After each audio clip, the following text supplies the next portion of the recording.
Canada کے صوبے British Columbia کے شمالی ساحل پر ہائیڈا گوائی جزیروں اور جنوبی مشرقی الاسکا کے جنوبی کنارے کے درمیان واقع آبنائے ڈکسن اینٹرس کے معدنیات سے بھرپور پانی کلر ویل مچھلیوں سالمن مچھلیوں کی 5 انواع اور البروٹس پرندوں کو اپنی جانب متوجہ کرتے ہوئے پرنس آف ویلز جزیرے کے ہرے بھرے جنگلات اور پتھریلے ساحلوں سے ٹکراتے ہیں۔ جب آپ لہروں کے درمیان کشتی میں تیرتے ہوئے جا رہے ہوں تو کینیڈین پانیوں کو پیچھے چھوڑا اور امریکہ میں داخل ہوں تو برقی آلات کینیڈین فشریز کی ایک کشتی کو پار کرتے ہی الاسکا کے معیاری وقت پر آ جاتے ہیں۔ در حقیقت جس لکیر کو پار کر کے آپ ایک ملک سے دوسرے ملک میں داخل ہوئے وہ ایک طویل عرصے سے متنازع ہے۔ یہاں کے قریبی علاقوں میں رہنے والے مقامی افراد سے یورپین لوگوں کا سامنا ہونے سے پہلے بھی یہاں کے مقامی قبائل اس وسیع و عریض علاقے میں کبھی کبھار ایک دوسرے سے زمینی اور سرحدی حدود پر لڑا کرتے تھے۔ 1903 میں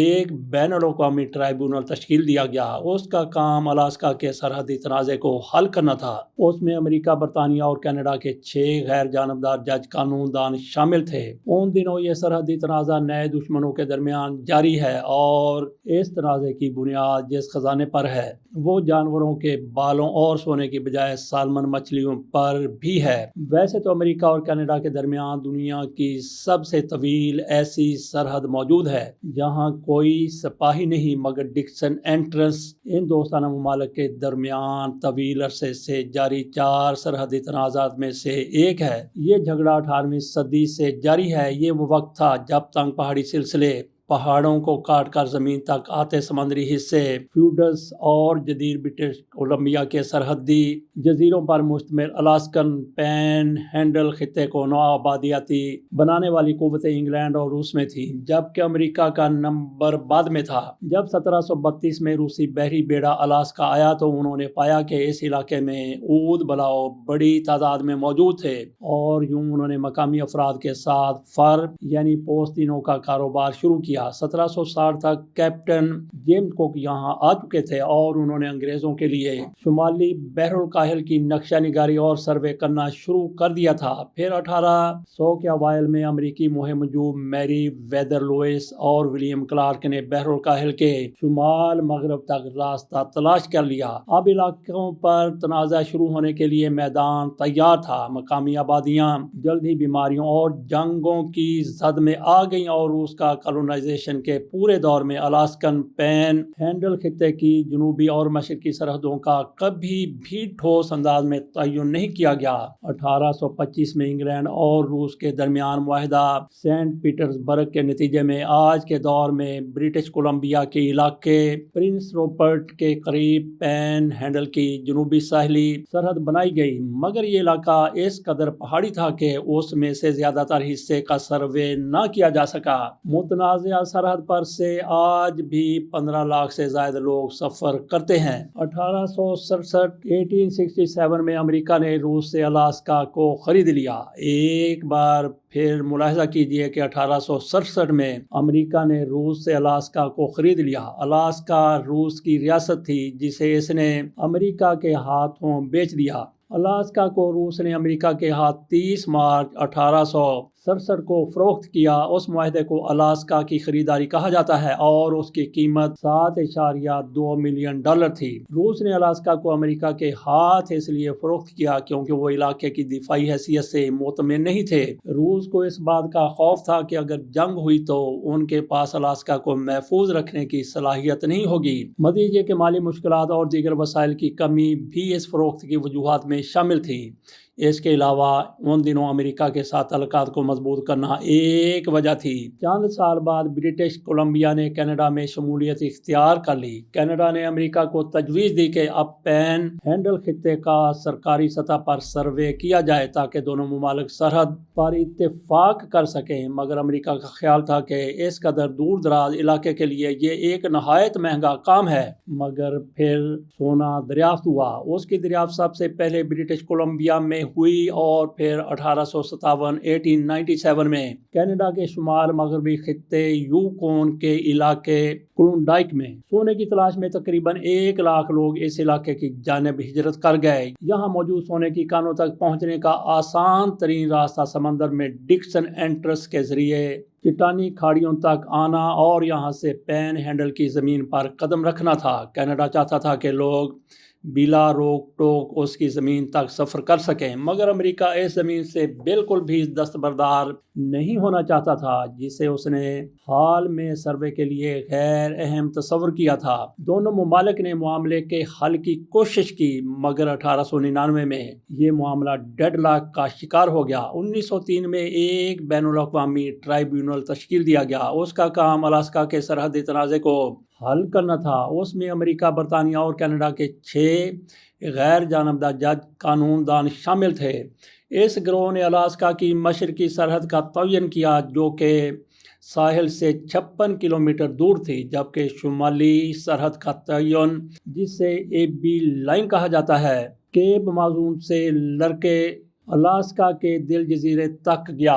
کینیڈا کمیٹی کے اس فیصلے پر بہت برہم ہوا اور جلد ہی ایک اور مسئلہ کھڑا ہو گیا۔ کینیڈا کا موقف تھا کہ اے بی لائن زمین اور سمندری حدود کا تعین کرتی ہے، تاہم امریکی موقف یہ تھا کہ یہ سرحدی حدود صرف زمینی علاقے کا تعین کرتی ہے اور سمندری قوانین کے مطابق بحری سرحد 20 کلومیٹر کی دوری پر ہے۔ یہ اختلاف آج بھی برقرار ہے۔ اس متنازع سرحد پر سے آج بھی 15 لاکھ سے زائد لوگ سفر کرتے ہیں۔ یہ لوگ آس پاس کے خوبصورت منظر سے لطف اندوز ہوتے ہیں، جن میں پہاڑ، خوبصورت جزیرے، چھوٹی کشتیاں اور بحری جہاز شامل ہیں، لیکن یہاں سے گزرنے والے بہت کم لوگ اس سرحدی تنازع کے بارے میں جانتے ہیں۔ یہ بات سننے میں شاید عجیب لگے کہ یہ دو ممالک، جو کہ بہت ہی قریبی اتحادی ہیں، اس 80 کلومیٹر چوڑے اور 50 کلومیٹر لمبے سمندری علاقے کی سرحد پر اختلاف رکھتے ہیں، لیکن اس کے پیچھے اصل وجہ سالمن مچھلی ہے۔ 1990 میں کینیڈا اور الاسکا کے مچھیروں کے درمیان تنازع ہوا،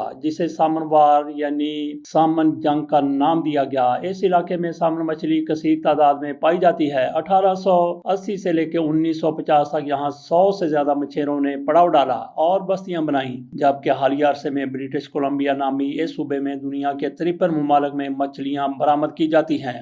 ڈکسن انٹرنس کا درجہ اس ساری تجارت میں سونے کی کان کا ہے، کیونکہ یہاں سالمن کی 5 مختلف قسمیں پائی جاتی ہیں۔ چینوک، چمپ، پنک اور ساکائی سالمن کا یہاں سے گزر ہوتا ہے۔ یہ مچھلیاں بدلتے موسم کے ساتھ ہی اپنے اپنے سمندری گھروں کا رخ کرتی ہیں، لیکن راستے میں یہ مچھیروں کا شکار بن جاتی ہیں۔ دونوں ممالک کے مچھیروں کی کشتیاں اس متنازع علاقے میں اپنے اپنے حصے کی سالمن پکڑنے میں مصروف ہوتی ہیں۔ مچھیروں کی دونوں پارٹیوں کے درمیان مقابلہ سخت ہے، لیکن اس میں آہستہ آہستہ کشیدگی بڑھتی ہے۔ 1990 میں کینیڈا اور الاسکا کے مچھیروں کے درمیان تنازع ہوا، جسے سالمن وار یعنی سالمن جنگ کا نام دیا گیا۔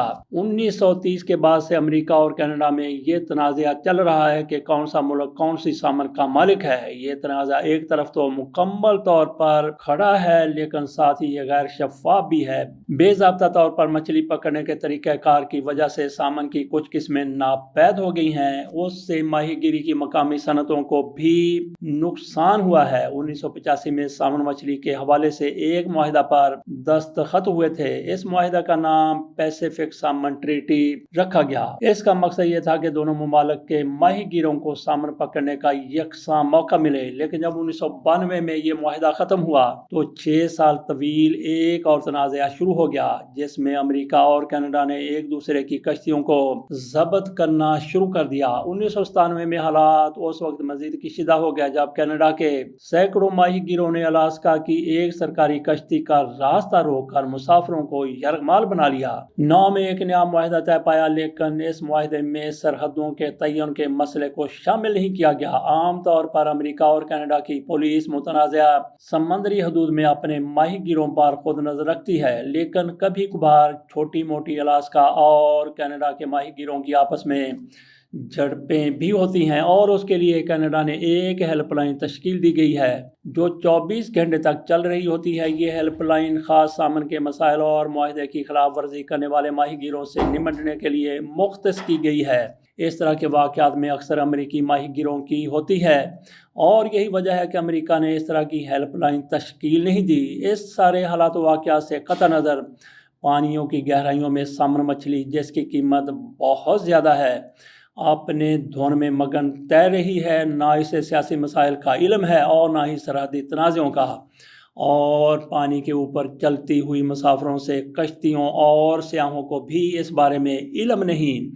وہ یہاں کی خوبصورتی دیکھ کر دنگ رہ جاتے ہیں۔ اس طرح کے برفانی چوٹیاں، لہلاتے حسین پہاڑ، بہتے ہوئے آبشار، سمندری جانور، پرندے اور آزاد گھومتے ریچھ، سب اس بات سے لا علم ہے کہ ان سارے حسین مناظر کو آپس میں جوڑنے والی سالمن یا سامن مچھلی پانی کی گہرائیوں میں تیر رہی ہے۔ اجازت دیجیے، اللہ حافظ۔